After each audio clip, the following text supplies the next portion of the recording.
अज़ीज़ हमवतनों, first of all I hope and pray कि आप सब लोग खैरियत से होंगे और पाकिस्तान में आपका टाइम बहुत अच्छा गुजर रहा होगा। इससे पहले कि मैं अपना वीलॉग स्टार्ट करूं, मेरी आपसे रिक्वेस्ट होगी कि आप हमारे चैनल को लाइक, कमेंट, शेयर और सब्सक्राइब करना मत भूलिएगा।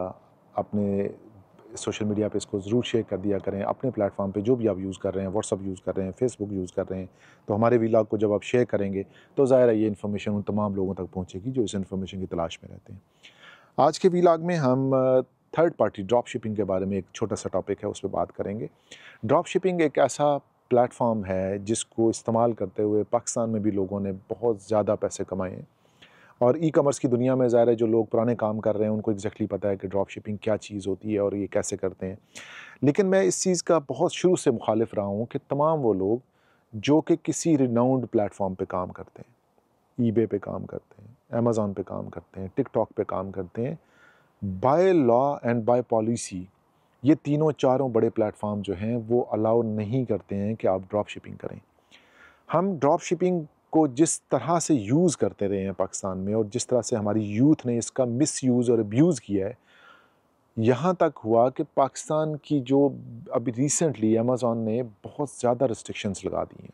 यानी कि पाकिस्तान का नंबर, सेल नंबर लेना उन्होंने बंद कर दिया, ओटीपी भेजना बंद कर दिया, पाकिस्तान की डिटेल्स पे जितने अकाउंट्स थे वो उन्होंने सस्पेंड करना शुरू कर दिए, पाकिस्तान की आईपी के ऊपर उन्होंने रिस्ट्रिक्शन लगाना शुरू कर दी। उन्होंने बाज़ दफ़ा ये भी खबर आई कि कुछ जोन्स को उन्होंने फ्रॉड जोन डिक्लेयर कर दिया हुआ है, स्पेशली ये चूनिया और फैसलाबाद के जो इलाके थे उनको उन्होंने as a red zone declare कर दिया था कि यहाँ से कोई भी आईपी से कनेक्ट होगा तो उसका अकाउंट से वो सस्पेंड कर देते हैं। यानी कि इतना फ्रॉड किया पाकिस्तानियों ने कि बस इंतहा कर दी फ्रॉड की।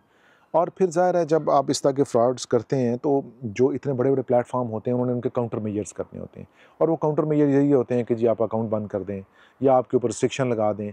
और वो 5, 10, 100, 50 या 500, 600, 1000 लोग जो फ्रॉड कर रहे होते हैं वो उन लाखों लोगों का रोज़गार लेके बैठ जाते हैं कि जिन्होंने सही काम करना होता है। ड्रॉप शिपिंग के ऊपर आ जाते हैं दोबारा जी। ड्रॉप शिपिंग के ऊपर बहुत सारे लोग क्वेश्चन करते हैं कि जी हम ड्रॉप शिपिंग करना चाहते हैं तो हम क्या करें?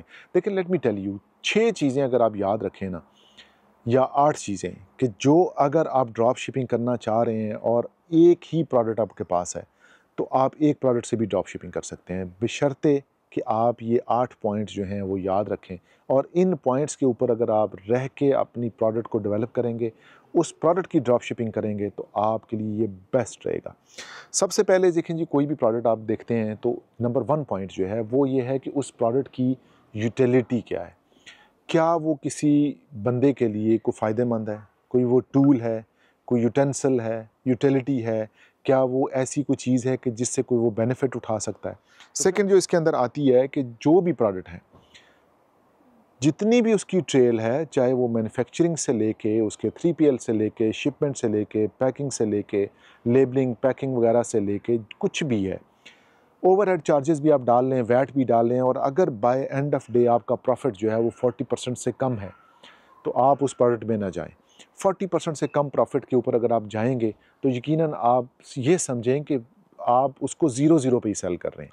थर्ड जो पॉइंट है इसके अंदर कि आपकी प्रोडक्ट हमेशा लाइट वेट होनी चाहिए। हमारे पास यहाँ पे इंग्लैंड में भी बहुत बड़ी-बड़ी अच्छी-अच्छी प्रोडक्ट्स होती हैं, मैं अक्सर देखता हूँ, लेकिन उसके अंदर सबसे बड़ा मसला ये होता है कि वो बहुत हैवी होती हैं, बल्की होती हैं, उठाने में मसला होता है। ज़ाहिर है यहाँ पे इतना बड़ा आप जब पैकेट भेजते हैं शिपमेंट वाले को तो वो भी एक्सेप्ट नहीं करता कि ये बल्की प्रोडक्ट है और ओवरवेट है तो हम इसको उठा नहीं सकते। फिर उसके बाद ये है कि वो यूज़ेबिलिटी क्या है उस प्रोडक्ट की, मतलब कि आपका कोई प्रोडक्ट जो आप उसको सेल कर रहे हैं, क्या वो कोई प्रॉब्लम सॉल्व कर पा रही है, नहीं कर रही है, किसी सेट ऑफ पीपल के लिए बेनिफिशियल है या नहीं जो है। पाँचवा कि हमारी जो प्रोडक्ट है वो एवरग्रीन प्रोडक्ट होनी चाहिए। अगर उसके अंदर कुछ ऐसा भी प्रॉब्लम है कि वो एवरग्रीन नहीं है या ऑल सीज़न में यूज़ नहीं है या वेदर के ऊपर कोई इम्पैक्ट है उसका, तो वो प्रोडक्ट कोई अच्छी कंसिडर नहीं होती है कि आप उस प्रोडक्ट को कर लें। फिर एक जो ख़ास पॉइंट है वो है कि कोई और बंदा वो प्रोडक्ट ना बेच रहा हो। अब आप कहेंगे कि ये कैसे हो सकता है कि जी हम जो प्रोडक्ट बेचें वो कोई बंदा और बेच ही ना रहा हो, तो ये कैसे मुमकिन है कि हम कौन सी ऐसी प्रोडक्ट लें या कौन सी ऐसी चीज़ करें कि जो पहले कोई बेच ही नहीं रहा? तो भाइयों इसका जवाब ये है कि आप अपनी ब्रांड डेवलप करें। इसका मतलब ये बिल्कुल भी नहीं है कि आप प्रोडक्ट ही कोई नहीं बना दें। ब्रांड के ऊपर जब आप आ जाते हैं और फिर आप देखते हैं कि जब आपने अपनी प्रोडक्ट को, चाहे वो 1000 लोग बेच रहे हैं, लाख लोग बेच रहे हैं, लेकिन जब आपने अपनी प्रोडक्ट को अपनी ब्रांड में कन्वर्ट कर दिया, तो वो प्रोडक्ट जो आपकी ब्रांडेड प्रोडक्ट है वो कोई भी नहीं बेच सकता। तो इसलिए आप में से तमाम वो लोग जो ई-कॉमर्स के प्लेटफ़ॉर्म पे काम कर रहे हैं और अगर वो ब्रांड के ऊपर काम नहीं कर रहे हैं, तो मेरा ख़्याल है कि वो अपना टाइम ज़ाया कर रहे हैं। लेकिन अल्टीमेटली अगर आप इस बिज़नेस में अपने आप को रन करना चाहते हैं, ग्रो करना चाहते हैं, बेहतर करना चाहते हैं, तो सबसे इम्पोर्टेंट चीज़ जो है वो है आपकी ब्रांड। इवन कि अगर आप ड्रॉप शिपिंग भी करना चाहते हैं तो आप अपनी ब्रांड रजिस्टर कराएँ, आप अपनी प्रोडक्ट को ब्रांड पे लेके आएँ और अपनी ब्रांड की प्रोडक्ट को मार्केट करें और उसी को सेल करें और आप देखेंगे कि आपकी ब्रांड की प्रोडक्ट दुनिया में और कोई सेल नहीं कर रहा होगा।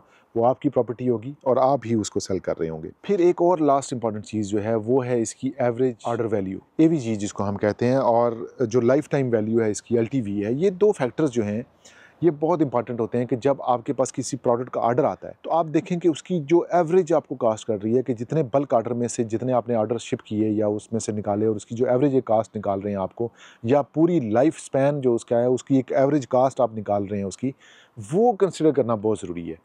अगर आप इन 2 फैक्टर्स को कंसिडर नहीं करेंगे तो आप अपने बजट से ओवरशूट कर जाएंगे, आपकी प्रोडक्ट सेल नहीं हो रही होगी, आपकी लाइफ स्पैन लंबी हो जाएगी, आपके ऑर्डर कम आ रहे होंगे। तो इन 2 फैक्टर्स को भी आपने ज़रूर कंसिडर करना है कि आपकी जो बजट का ओवरऑल एक लाइफ स्पैन के अंदर जो बजट है और जो ऑर्डर की वैल्यू है और एक बजट की जो एवरेज ऑर्डर वैल्यू है वो क्या आ रही है। तो ये थी जी ड्रॉप शिपिंग के ऊपर एक छोटी-सी डिस्कशन कि अगर आप ड्रॉप शिपिंग करना चाह रहे हैं तो किन फैक्टर्स को अपने ज़हन में रखना है और कैसे ड्रॉप शिपिंग करनी है। तो चलें जी, मुझे इजाज़त दें, इंशाल्लाह नेक्स्ट व्लॉग में मुलाकात होगी आपसे। बट इससे पहले कि मैं आपसे अलविदा कहूँ, हमारे चैनल को लाइक, कमेंट, शेयर और सब्सक्राइब करना मत भूलिएगा। बेल आइकन ज़रूर प्रेस कर दीजिएगा और अपना बहुत ख्याल रखिएगा। Take care of yourself. Allah हाफ़िज़।